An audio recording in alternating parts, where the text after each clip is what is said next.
A few days ago, Sylvie and her boyfriend were getting busy in the hospital room because it was his dying wish.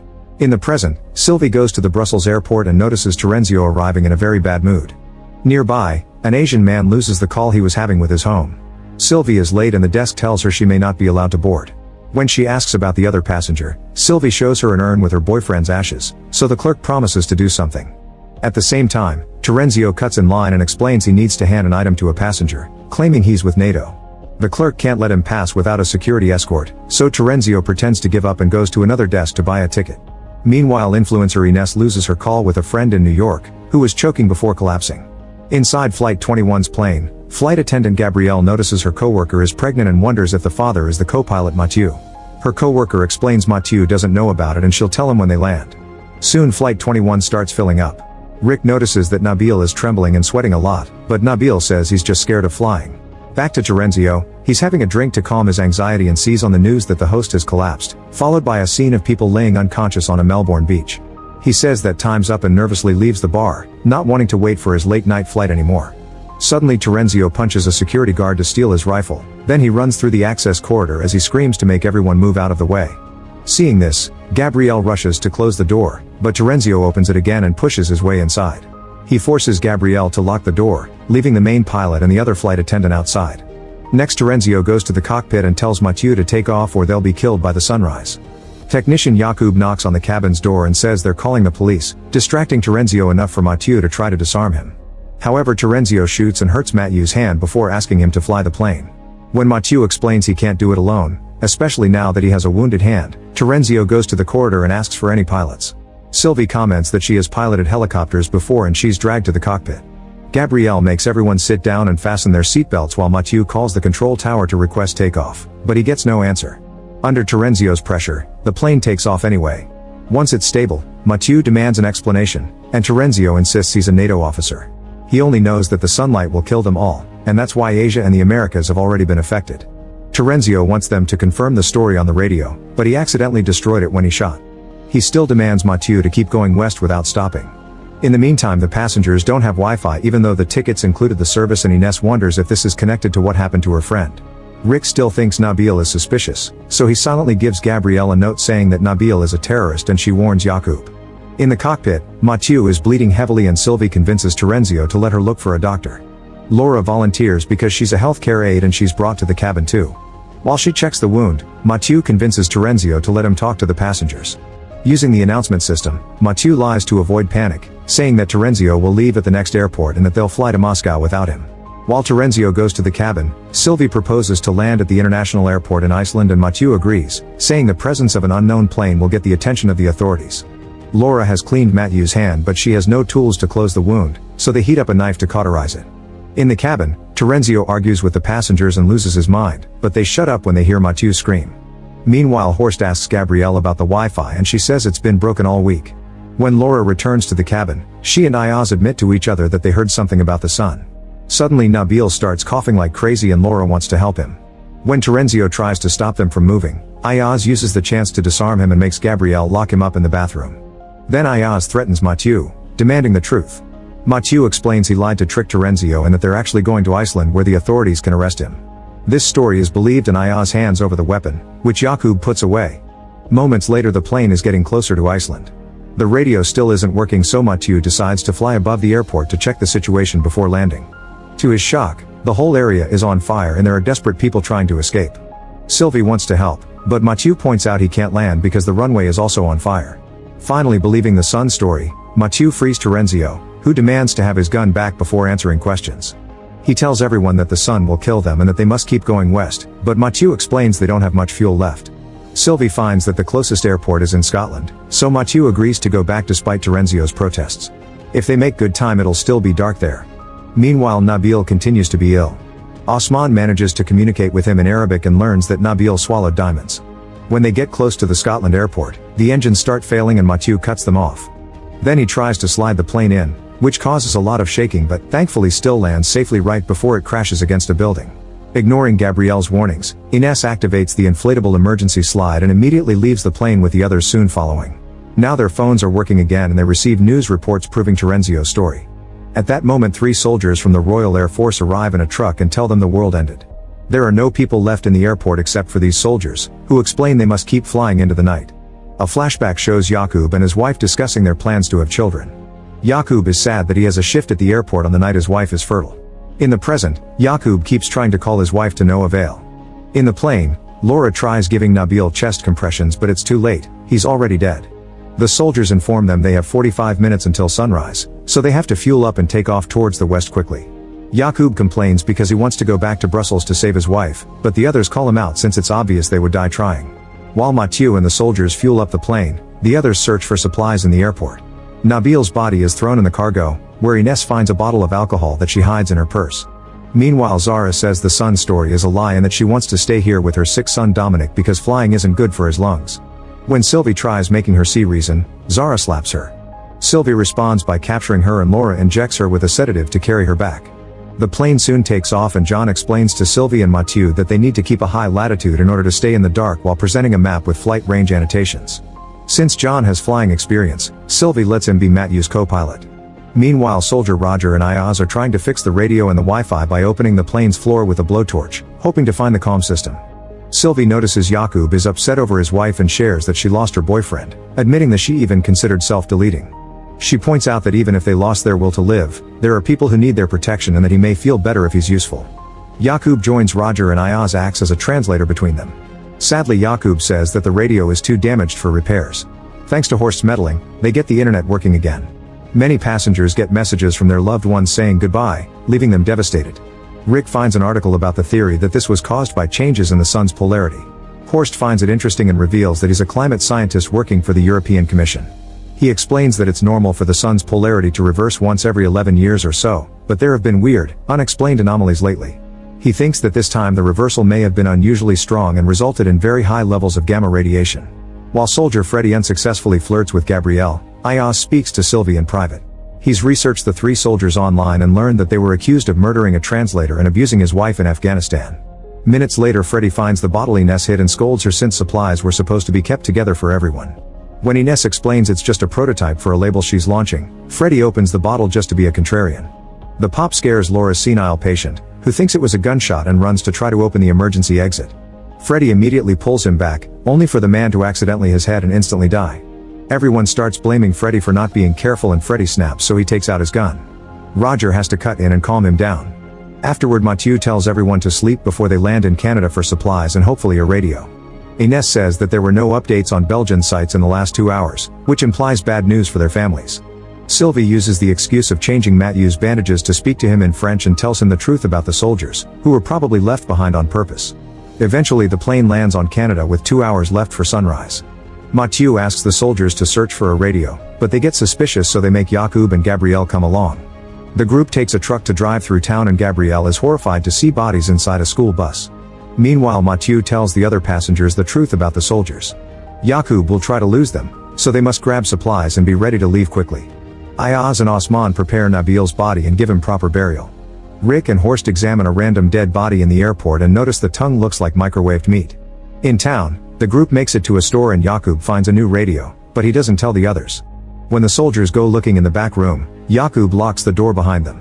Not knowing the truth, Gabrielle is now scared of Yaqub and refuses to follow him. Yaqub runs as the soldiers shoot the lock to open it and come after him. Stealing another car, Yaqub drives away and the soldiers follow him in the truck. Gabrielle is left behind to die in the morning. Soon Yaqub makes it to the airport and gets in the plane just in time. As it starts to move, the soldiers run after it with open fire, damaging a window. A flashback shows Mathieu doing the naughty with the other flight attendant. At that moment his wife arrived, so the attendant ran to hide. However, the wife saw the female clothes on the floor anyway. In the present, the plane has taken off safely, but they don't know how long the damaged window will last. Terenzio is tired that Mathieu is making all the decisions and wants them to work together, so an argument ensues. Suddenly they hear someone on the radio from another plane claiming that there's an underwater facility in Hawaii called the Mars Sphere where astronauts were trained. It can hold 100 people and the water is protecting it from the sun. The other plane found the coordinates painted on a wall, so they guess someone was spreading the message. Mathieu announces they'll be going to Hawaii and Terenzio gets mad again, triggering another argument. Sylvie goes to the cabin and learns that Rick and Terenzio won't let the others eat until they agree on some rules. If Hawaii doesn't work, then they must choose the next destination together. Everything must be shared equally, and no one gets kicked off the plane unless they all vote on it. Ayaz and Terenzio almost get in a fight, but they're interrupted by a sudden alarm. Sylvie rushes to help Mathieu, but the alarm just shuts down on its own only for another one to start. Since these two alarms aren't connected at all, Mathieu concludes one of the soldiers managed to climb on board during the chase and now is messing with the cables. When Mathieu goes to talk to the passengers, Ines informs him that she found Gabrielle on Instagram and she made a post saying she didn't blame them. Then Mathieu tells them about the soldier and explains he'll take more altitude to let the lack of oxygen knock the soldier down. Ines tries to get some water and Terenzio makes her trip. Another argument begins while Laura notices that the crack on the window is getting bigger. In a few seconds it finally breaks and the plane loses pressure as it begins to shake. Everyone rushes to put on the air masks and help each other stay on their seats while Mathieu and Sylvie work hard to stabilize the plane. In the chaos, Jakub manages to find a panel and covers the window, which puts the plane back to normal just in time. After another argument, Mathieu announces they can't go to Hawaii for now because they can't fly fast enough to get there before sunrise. They'll have to find fuel first. Dominic's having trouble breathing, but thankfully Ayaz knows a trick with the pipes from the air masks that helps him breathe again. Suddenly an alarm wails and Mathieu discovers that the hydraulic system isn't working properly. Someone will have to head deep into the plan and get the soldier out since he's obviously causing this. When Terenzio starts complaining again, Mathieu agrees to vote for everything just to shut him up. Everyone votes in favor of kicking the soldier out and it's agreed that Ayaz, Jakub and Terenzio will do the job. Using the blowtorch, they open a hole and get inside the plane's cargo compartment. Mathieu returns to the cockpit and discovers Sylvie has found an airport nearby. Without consulting the others as promised, Mathieu turns the plane in that direction. Laura talks to Zara and learns about Dominic's poor condition. Then she goes to see Mathieu and asks him to fly lower so Dominic can breathe a little better. Mathieu refuses at first because it would use more fuel, so Laura reveals that Gabrielle left a message on Ines' Instagram saying that the other flight attendant was pregnant with his child. Feeling guilty, Mathieu starts flying lower. Meanwhile the three men keep making their way through the plane. When they finally make a hole that gets them to the wheels, Freddy reaches inside and grabs Terenzio's gun to bite his fingers. Terenzio lets go of the gun and Ayaz takes over, quickly shooting Freddy dead. Afterward the trio returns to the cabin where everyone is looking serious. Osman has told everyone he saw blood on the blanket that covered Nabil's body and that Ayaz sent him away mid-burial, so he thinks Ayaz cut Nabil open to get the diamonds. Ayaz takes out a bunch of emeralds and admits he did open Nabil, but he didn't kill him. In fact, he was the one who paid Nabil to smuggle the emeralds, and Nabil died because he didn't follow the correct packing procedure. Rick reveals he has handcuffs because he's a security guard and wants to keep Ayaz cuffed for now, which everyone votes in favor of. A new flashback shows Ayaz walking down a red light district and entering a naughty house. His guards were holding down a man that hurt one of the workers. The man threatened to call the police, but Ayaz explained they were all under his bribes. He told the guy he could leave if he left his watch's payment, but the man refused. Then Ayaz took out a whip and started hitting him with it. In the present, the plane has landed on Alaska and Jakub can finally repair the window properly. Mathieu gets to fuel the plane up again, but because of the incoming sunlight, they can't go to Hawaii yet, they must keep going west. Rick keeps insisting they should kick Ayaz out and is frustrated because Terenzio doesn't back him up anymore. When the group enters the airport to look for supplies, they bring Ayaz along for a trial, learning he was a dealer and a hustler. Ayaz explains he had to escape his homeland and ended up doing crime just to survive because Belgium isn't nice to outsiders. Terenzio interrupts the conversation to say they should go back to Brussels because his fellow NATO people mentioned a bunker. He doesn't know where it is, but there should be documents. To Rick's shock, Terenzio also says they should keep Ayaz because he works well during a crisis. The others are wary, so Terenzio vouches for Ayaz and promises that if something happens, both of them will leave the plane. Most of the group votes in favor and they take off again. In the plane, Sylvie asks Ines to go online to research the facility in Hawaii and the possible NATO bunker. Afterward Horst tells Sylvie and Mathieu that the fruit they picked up in Canada has no taste. He theorizes the sun incident is breaking the food's DNA, meaning it has no nutritional value. It seems it's only affecting fresh food and canned stuff is fine. Moments later the plane starts going through some turbulence. Sylvie rushes back to the cockpit but Mathieu has already solved the problem. He starts laughing like a maniac and Sylvie worries that the lack of sleep is affecting his mental health. She tells him to rest because she can take over, but he refuses. Then Sylvie brings Ayaz and Rick over and the men drag a yelling Mathieu out of the cockpit. Noticing everyone's judgment, Mathieu finally agrees to rest and goes to the bathroom. Suddenly they hear a message in Russian on the radio and bring Zara to translate. Because of the static it isn't entirely clear, but it appears to be an astronaut in the International Space Station repeating the word star A-17. At the same time Ines informs Sylvie and Jakub that the Hawaii safe haven was never completed, so they can't go there. Mathieu is needed to choose new coordinates and everyone realizes they haven't seen him in a while. They open the bathroom and discover he's passed out. Laura theorizes his wound is infected, so they'll have to amputate his hand. She isn't a surgeon and she doesn't have the right tools, so she doesn't think she can do it now. The group agrees they must land on Brussels like Terenzio wanted. The group asks Sylvie, who explains she doesn't know how to land a plane, but they convince her to use an online video. She reluctantly agrees to do it but points out taking off is much harder, so Mathieu will have to recover for them to leave again. Jakub brings over a phone and starts guiding Sylvie through the landing process.